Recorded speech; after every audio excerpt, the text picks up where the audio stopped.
21절 말씀 봅니다. 로마서 5장 12절에서 21절 다시 한번 읽습니다. 로마서 5장 12절에서 21절 말씀. 네, 같이 읽죠. 시작. 그러므로 한 사람으로 말미암아 죄가 세상에 들어오고 죄로 말미암아 사망이 들어왔나니 이와 같이 모든 사람이 죄를 지었으므로 사망이 모든 사람에게 이르렀느니라. 죄가 율법이 있기 전에도 세상에 있었으나 율법이 없었을 때에는 죄를 죄로 여기지 아니하였느니라. 그러나 아담으로부터 모세까지 아담의 범죄와 같은 죄를 짓지 아니한 자들까지도 사망이 왕노릇하였나니 아담은 오실 자의 모형이라. 그러나 이 은사는 그 범죄와 같지 아니하니 곧 한 사람의 범죄를 인하여 많은 사람이 죽었은즉 더 하나님의 은혜와 또한 한 사람 예수 그리스도의 은혜로 말미암은 선물은 많은 사람에게 넘쳤느니라. 또 이 선물은 범죄한 한 사람으로 말미암은 것과 같지 아니하니 심판은 한 사람으로 말미암아 정죄에 이르렀으나 은사는 많은 범죄로 말미암아 의롭다 하심의 이름이니라. 한 사람의 범죄로 말미암아 사망이 그 한 사람을 통하여 왕노릇하였은즉 더욱 은혜와 의의 선물을 넘치게 하는 자들은 한 분 예수 그리스도를 통하여 생명 안에서 왕노릇하리로다. 그런즉 한 범죄로 많은 사람이 정죄에 이른 것 같이 한 의로운 행위로 말미암아 많은 사람이 의롭다 하심을 받아 생명에 이르렀느니라. 한 사람이 순종하지 아니함으로 많은 사람이 죄인 된 것 같이 한 사람이 순종하심으로 많은 사람이 의인이 되리라. 율법이 들어온 것은 범죄를 더하게 하려 함이라. 그러나 죄가 더한 곳에 은혜가 더욱 넘쳤나니 이는 죄가 사망 안에서 왕노릇한 것 같이 은혜도 또한 의로 말미암아 왕노릇하여 우리 주 예수 그리스도로 말미암아 영생에 이르게 하려 함이라. 아멘.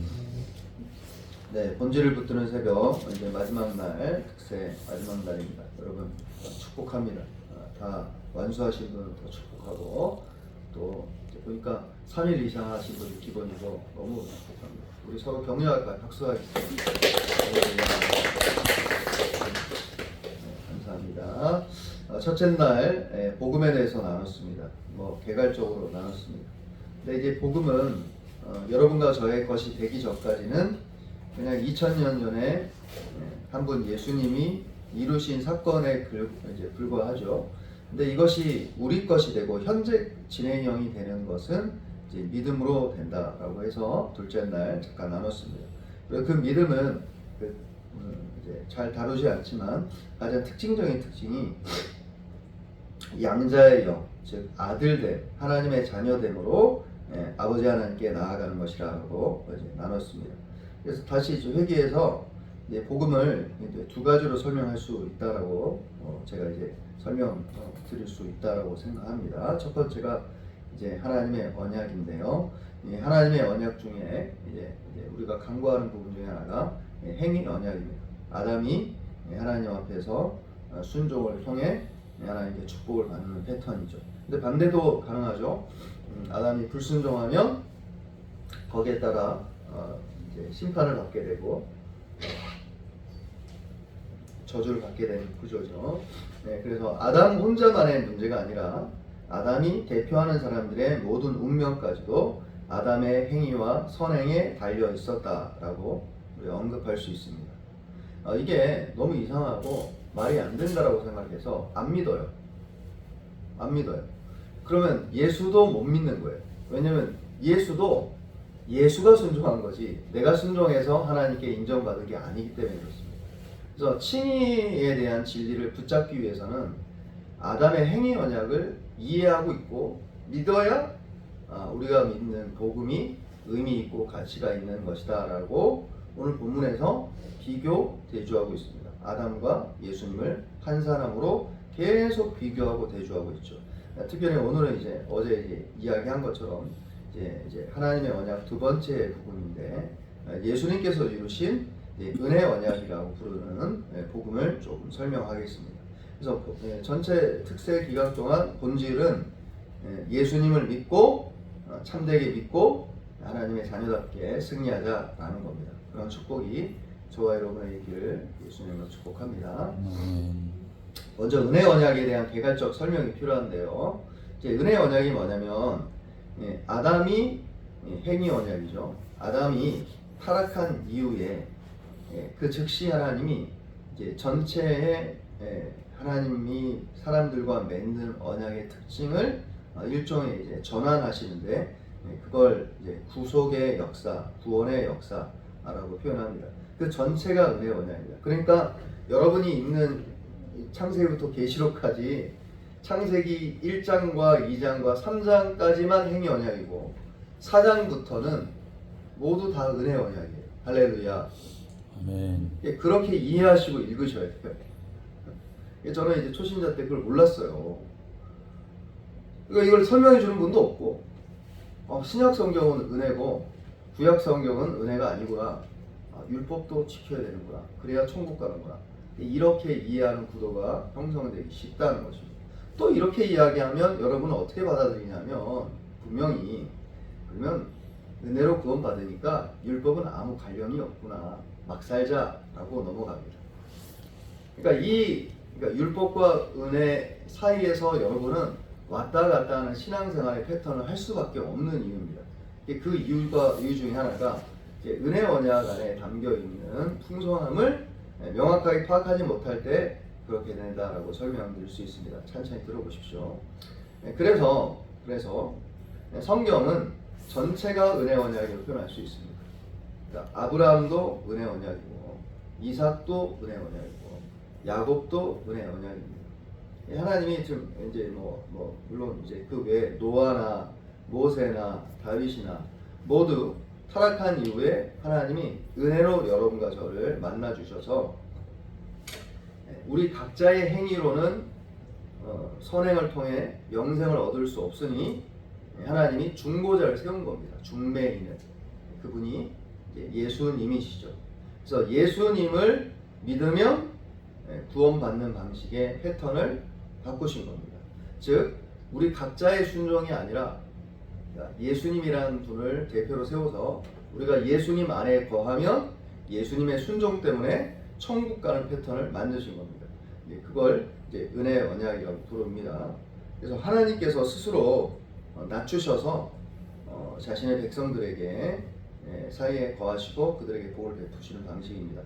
이게 이제 두 가지 패턴으로 설명될 수 있는데 제가 그냥 단순하게 설명한 거고요. 첫 번째는 은혜 언약에서 가장 중요한 부분은 이런 겁니다.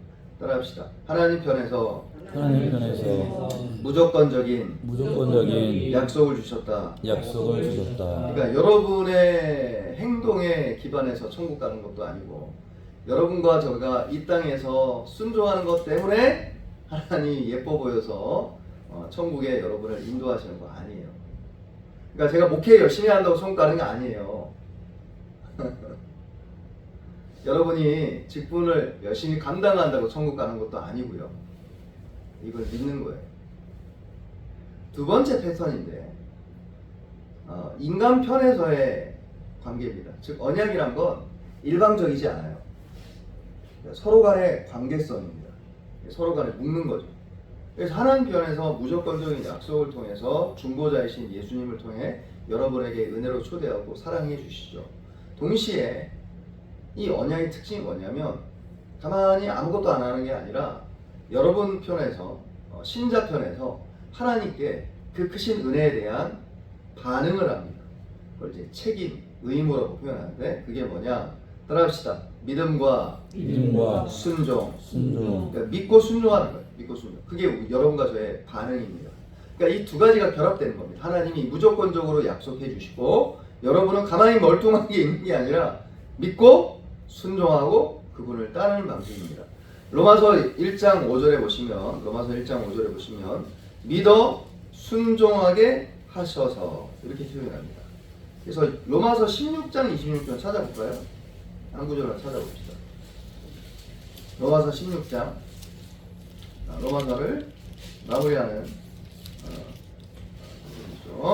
16장 26절 한번 보세요. 26절 같이 읽죠. 시작. 이제는 나타내신 바 되었으며 영원하신 하나님의 명을 따라 선지자들의 글로 말미암아 모든 민족이 믿어 순종하게 하시려고 알게 하신 바 그 신비의 계시를 따라 된 것이니 이 복음으로 너희를 능히 견고하게 하신. 여기도 보면 분명히 나오죠. 모든 민족이 믿는 것뿐만 아니라 믿어 순종하게 하시려고. 뭘 줬는 겁니까? 무조건적인 은혜의 신비의 계시를 따라 복음을 여러분과 저에게 주셨다라는 겁니다. 바울이 이걸 해설하고 있고 설명하고 있는 것입니다.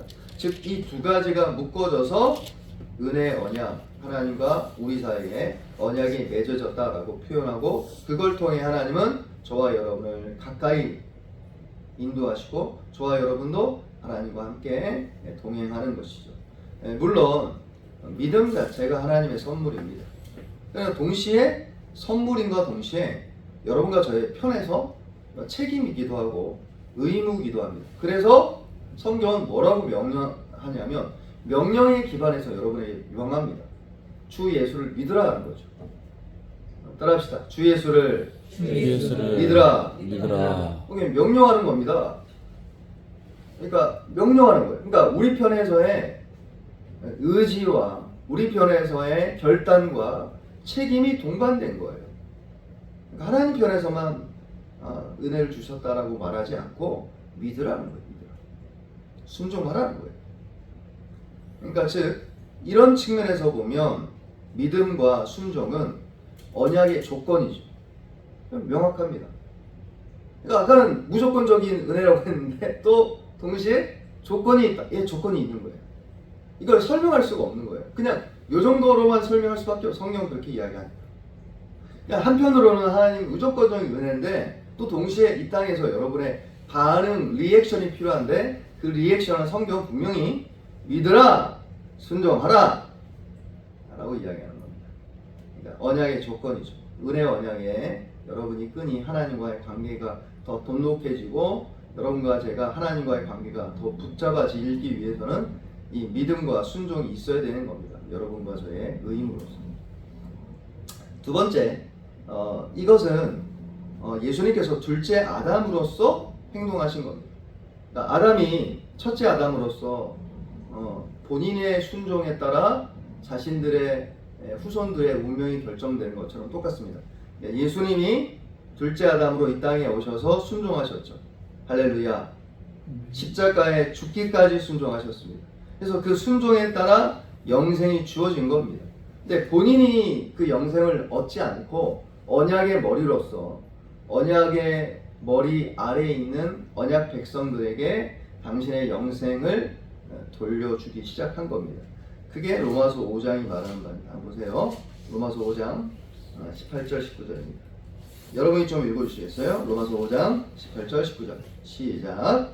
그런즉 한 범죄로 많은 사람이 정죄에 이른 것 같이 한 의로운 행위로 말미암아 많은 사람이 의롭다 하심을 받아 생명에 이르렀느니라.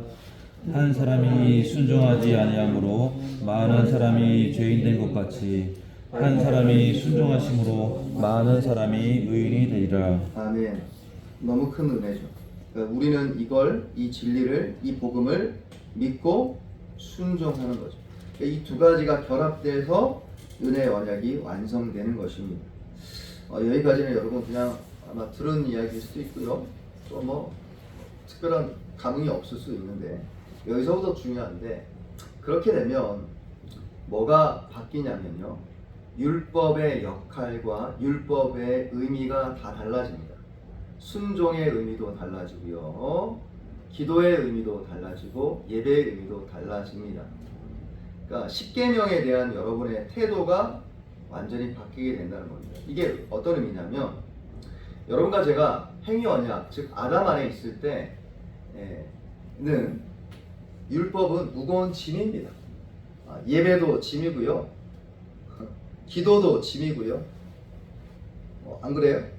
아내로서 순종하는 것도 짐이고요.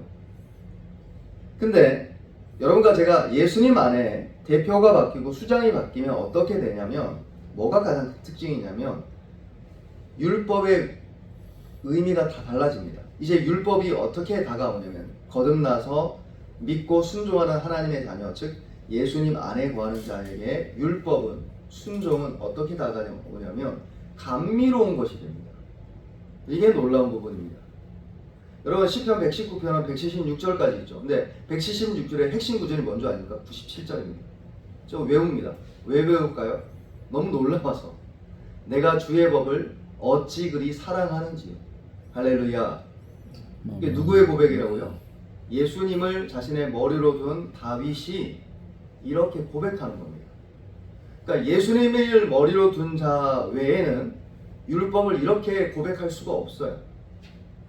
율법은 나의 짐입니다. 무겁습니다. 이렇게 말하죠. 그래서 십계명의 위치가 달라집니다. 이 부분을 좀 나누겠습니다.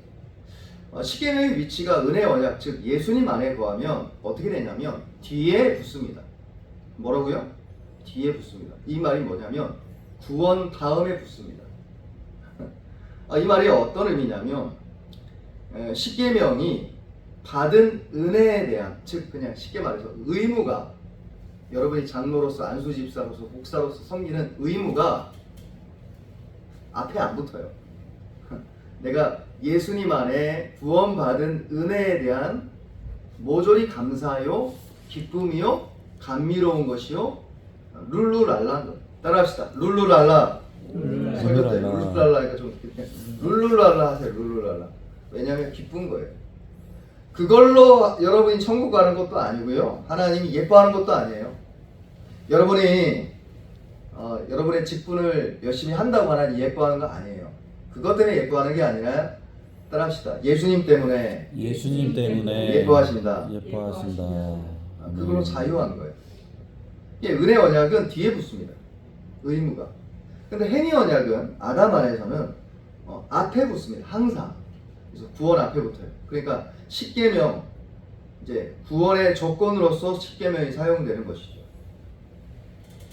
근데 아까 이야기했던 은혜 언약 안에 들어가고 예수님 안에 거하면 십계명이 포지션이 바뀌는 거예요. 이렇게 체인지 되는데, 이게 어떤 의미를 갖고 있냐면 여러분과 저에게 주신 은혜와 구원을 십계명이 오히려 보호하는 거예요. 그래서 제가 이제 강릉에 있는 목사님 수련회 갔다가 강릉 목사님이 동탄에 있는 순복음교회가 있대요. 그 목사님이 개척하셔서 은혜롭대요. 나한테 같이 가자고 막 사고요. 근데 그 교회 특징이 뭐냐면 벽면에 십계명이 붙어 있대. 그럼 어때요? 제가 한번 붙여볼까? 우리가 십계명을 다 붙여볼까? 그러면 들어오는 성도들마다 순종을 열심히 해야 되구나. 큰일 나구나. 까불면 큰일 나구나. 여기는 무조건 순종이구나. 이렇게 느끼세요? 아니면 우리 아버지의 음성이구나. 좋다. 이렇게 느끼세요?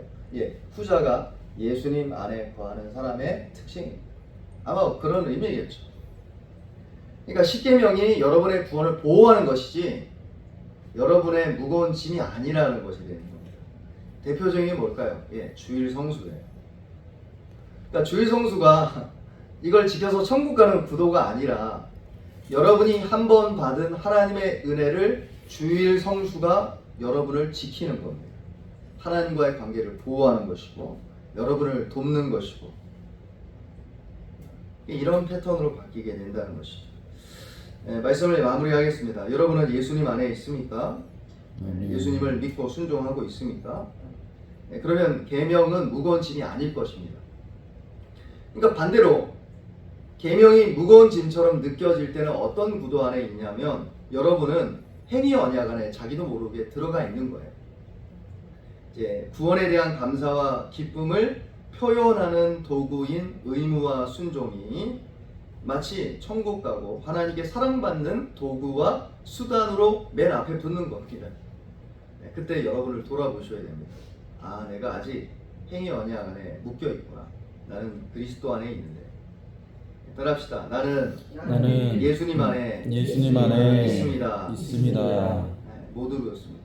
여러분이 기쁨이 사라질 때, 감사가 사라질 때 여러분은 어느 순간 행위 언약 안에 기반을 두고 여러분의 순종이 맨 앞에 위치하는 것입니다. 그런 것이죠. 만약 우리가 행위 언약, 즉 아담 안에 있지 않다면 우리는 그거에 의해 묶이거나 그것이 무거운 짐이 아니라 우리가 예수님 안에 거해야 되고, 예수님 안에 거하게 되면 행위와 순종의 위치가 달라집니다. 그래서 이제는 율법을 지킬 때 종으로 지키지 않습니다. 제가 이제 사업을 해요. 사업을 하는데 사업을 하면 제일 중요한 게 사람이죠. 제가 이제 뭐 중국집을 열었다 생각해 보세요. 근데 이제 중국집을 이제 열었는데 저는 주방에 있어요. 짬뽕, 짜장면, 탕수육을 만들고 있어요. 근데 카운터를 누굴 맡길까요? 알바를 뽑을까요? 이제 돈 문제가 아니라 알바를 뽑으면 어떤 패턴으로 주어지는지 아세요? 카운터 보는 게 짐이에요. 그러니까 직장이에요.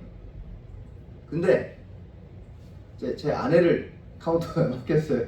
그럼 어떨까요? 느낌이. 아내는 가족이기 때문에 짐이 아니에요. 우리 아빠가 하는 거기 때문에, 우리 남편이 하는 거기 때문에 무거운 짐이 아니라 좋아요. 사람이 많이 올수록. 그래서 카운터에 내가 돈, 아이고 어서 오세요. 그래서 아이고 10,000원 내줬구나, 1,000원 주는 게 기뻐요. 사람이 올수록 좋겠죠. 그러면 똑같은 일을 하는데 앞에 있는 알바생하고 실제로 가족이 하는 거랑은 똑같은 일인데도 불구하고 정반대의 결과가 나타나고 다른 방식으로 일이 진행된다는 겁니다. 그러니까 신앙생활이 똑같습니다. 우리가 예수님 안에 거한다는 것은 뭘 의미하냐면 이제는 복음이 중요하지 율법은 중요하지 않다라고 생각해서 주일 성수 그냥 막 해도 돼 라고 하는 것이 여러분이 복음주의라는 뜻이 아니에요. 정반대입니다. 오히려 주일 성수를 더 열심히 하는데 그 사람 안에 기쁨이 넘치는 거예요. 할렐루야. 기도를 더 많이 하고 교회 봉사를 너무 많이 하는데도 불구하고 짐이 아니고 좋은 거예요. 반대죠. 그러니까 계속 막 순종 안 하려고 하고 뭐 이렇게 주일 성수 뭐 중요하냐. 목사님 요즘 갑자기 왜 강릉 목사님 이야기하면서 십계명을 붙여놓고 열심히 순종하라고 할까? 이상하다. 좀 멀어져야지. 이게 여러분이 예수님 안에 거하는 특징이라는 뜻이 아니라 오히려 반대인 겁니다. 오히려 그런 순종과 의무가 여러분에게 짐이 아니라 기쁨이 되고 감사가 돼서 그 안에 거하는 겁니다. 마치 카운터에 아내가 혹은 내 아들이 있으면서 아들이 똑같이 카운터를 보지만 아들은 시간의 구애를 받지 않아요. 얼마 주는데 관심이 없어. 우리 아버지가 좋은지, 우리 어머니가 기쁨이 있는지, 우리 가족들이 행복한지. 그러면 끝나는 거예요. 할렐루야. 아멘. 잘 전달이 되는지 모르겠습니다. 그게 아들의 순종인 거예요. 천국 가기 위해서 카운트 보는 게 내가 월급 많이 받기 위해서 카운트 보는 거 아니에요. 돈 안 줘도 되고 괜찮아요. 우리 아빠, 우리 엄마가 좋으면 되는 거예요. 왜냐면 나는 가족이니까. 나는 하나님의 자녀니까. 할렐루야. 그러니까 이게 율법과 십계명이 여러분과 저의 포지션과 태도가 완전히 바뀌는 겁니다. 그게 내가 언약의 머리가 바뀌었다는 증거예요. 할렐루야. 언약의 머리가 바뀌길 축복합니다. 아멘. 우리는 더 이상 아담이 우리 머리가 아니에요. 아담 안에 거하지 마세요. 거기는 이미 이미 이제 이렇게 가로막고 있어요. 옛날 행위 언약으로 못 돌아가요. 못 돌아가. 부르던 불칼로 하나님 지키고 있습니다. 예수님 안에 가야 될 줄 믿습니다. 우리가 예수님 안에 거하면 기쁨이 옵니다. 감사가 옵니다. 그래서 그거 지켜서 천국 가는 것도 아니고요. 나는 예수님의 자녀이기 때문에 하나님이 맡기신 사명에 집중합니다. 사명 때문에 천국 가는 것도 아니고 사명을 통해 딱 한 가지 목적만 있습니다. 따라합시다. 하나님을 어떻게 하면 기쁘게 할까? 하나님은 이제 다른 분이 아니라 예수 그리스도 안에서 나의 아버지가 되시고 나의 주님이 되시기 때문에 이제 그분은 나의 아버지이기 때문에 그렇습니다. 나는 하나님의 가족이요 하나님의 자녀기에 하나님께서 맡긴 모든 일들이 기쁨이요 즐거움인 것입니다. 우리가 이런 기쁨을 잃죠. 마귀가 계속 이걸 곡해합니다. 주의를 지켜라, 헌금해라, 기도해라, 섬겨라, 순모임해라, 오후 예배 드려라, 주일 예배 드려라, 새벽 기도해라. 이게 다 무거운 짐이에요. 그게 뭐냐면 어떤 상태냐면 우리가 지금 아담 안에 있는 거예요. 아니에요. 그게 아니고 기쁨이 우리 아빠가 또 새벽에 나를 부르시는구나. 우리 아버지는 나를 얼마나 사랑하실까. 따라합시다. 하나님이 나를 얼마나 사랑하실까.